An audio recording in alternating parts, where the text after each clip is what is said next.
Hello and welcome to another Demon 212 VC review. Today I'm going to be taking a look at Blades of Steel on the NES.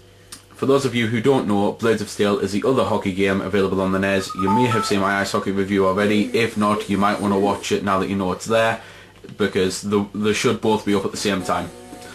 Starting off, you've got your 1 player and your 2 player, and then you've got your exhibition and your tournament. So while you can have friendly matches, just like one match, you can actually have tournament modes, which is pretty cool. Then you go on to your difficulty select, but don't think because it's junior, college and pro you will actually be playing different players. It's just difficulty levels, so putting it on pro doesn't mean that you're going to be facing the likes of Jaromir Jagr, Brendan Shanahan, Joseph Sakic or any of the likes of that. It's just difficulty levels. Starting off, you've also got the 8 teams, whereas the other one has 6. This one has 8 teams, and they're not international. They're actually, while they're real teams and real cities, they're not the real teams, if you know what I mean. So New York isn't actually the New York Rangers, Chicago isn't the Blackhawks, and the likes of that. So I always play as Minnesota simply because they play in purple and it's my favourite colour. There's no real difference between any of the teams or anything like that, so you don't have to worry about that. Starting off, the music on this one's a hell of a lot better, so I'm going to be quiet for a little bit.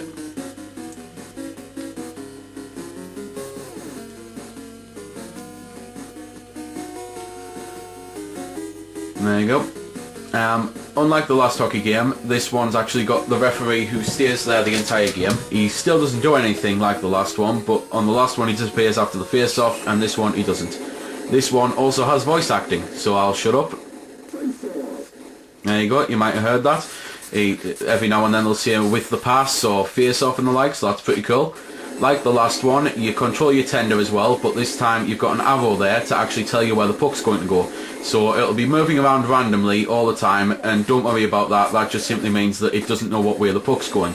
But then when the puck is actually fired, the arrow will stop still, so you'll be able to move in the way there.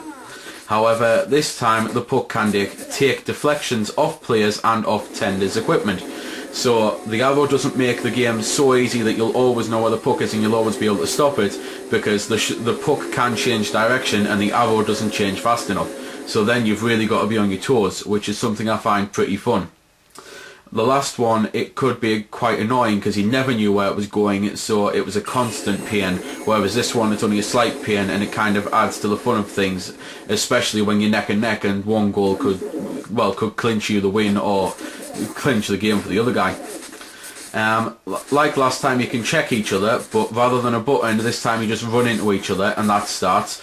And if a fight starts up, then you have to constantly bash the 2 button and then you'll go into a proper fight. So I'll try and show you now. I'll just run into this guy a lot, although he's actually running away from me. There we go. You have to keep pushing the 2 button. If you don't, then your players will get knocked out on the deck there. But if you do, then you go into a proper fight system with energy limits at the top there where the power is, and you can block, guard, punch and the likes. It's a bit like Urban Champion really, except a lot better. The only downside is you can't actually choose just the fight mode, you have to play the game for the fights. So it's a shame that they didn't add that for the VC, the ability to just play that or just play the shootouts. As you can see there, the referee takes away the player who loses the fight and he sits the penalty. So if you lose the fight, not only do you have the embarrassment of losing the fight, but you go 5 on 4. So you have to defend a man down for a couple of seconds, which is pretty cool.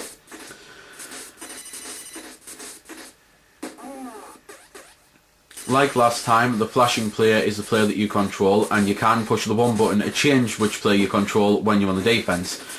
Unlike last time, your defenders actually come to your goaltender's aid, so you can't just constantly bounce shots off each other until one of them goes in. And also, the tenders can actually take hold of the puck this time and pass it to other players, which really does take away a lot of the frustration, because it's not nice to have shot after shot after shot after you coming at you constantly, and then eventually you concede, all because your tender doesn't pick it up. So that is something pretty cool about this one.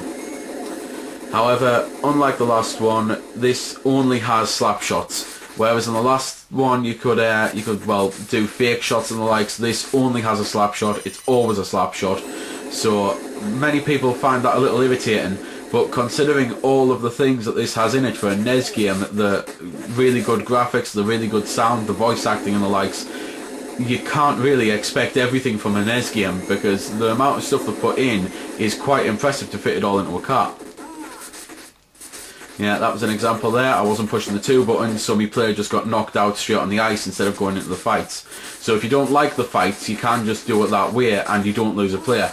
So it depends really on whether or not you and your friend, or you by yourself if you play on the computer. Depends on if you like the fights, if you want to do the fights.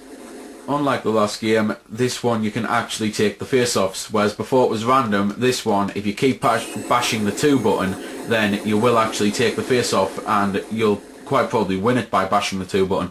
But obviously if you're bashing it like mad on 1 player and 2 player, then obviously it'll pretty much be a 50-50 thing, whoever bashes it the best.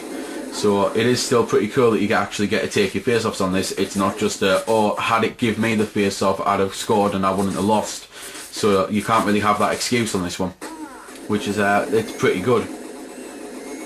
You can actually control your shots on this when you could on the last one, but not very well. You can like hold the direction and it would go, but it kind of wouldn't go the way you wanted it to most of the time. This one, it's a lot better, because when you actually fire your shot, it will pretty much go where you want it to go, which is pretty cool.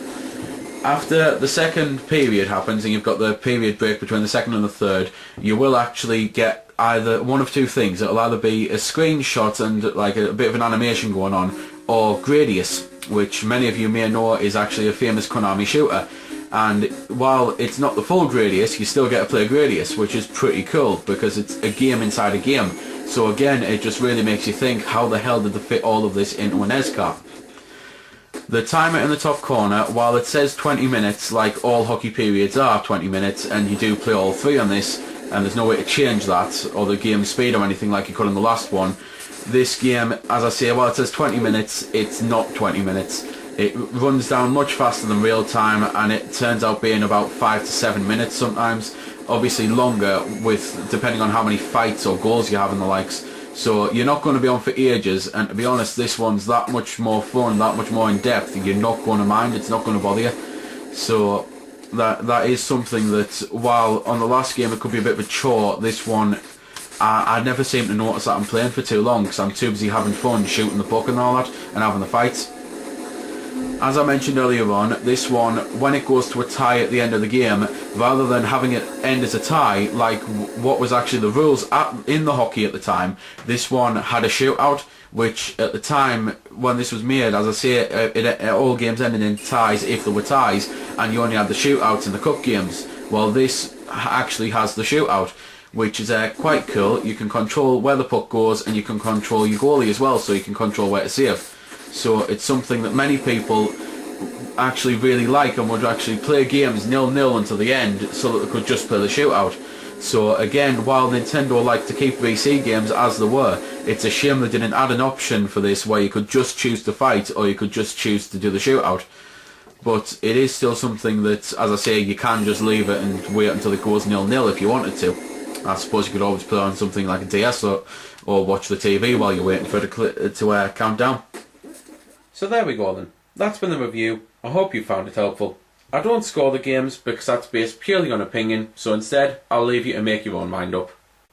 So thanks for watching, and if you've got any questions about the game that I didn't answer in the vid, or that hasn't been answered in the comments, then feel free to ask and I'll help if I can. Also, if you did find it helpful, don't forget to check out my channel, because there's plenty more like this up there, and don't forget to subscribe because there'll be plenty more to come as well. So until next time, this has been Demon212, signing off.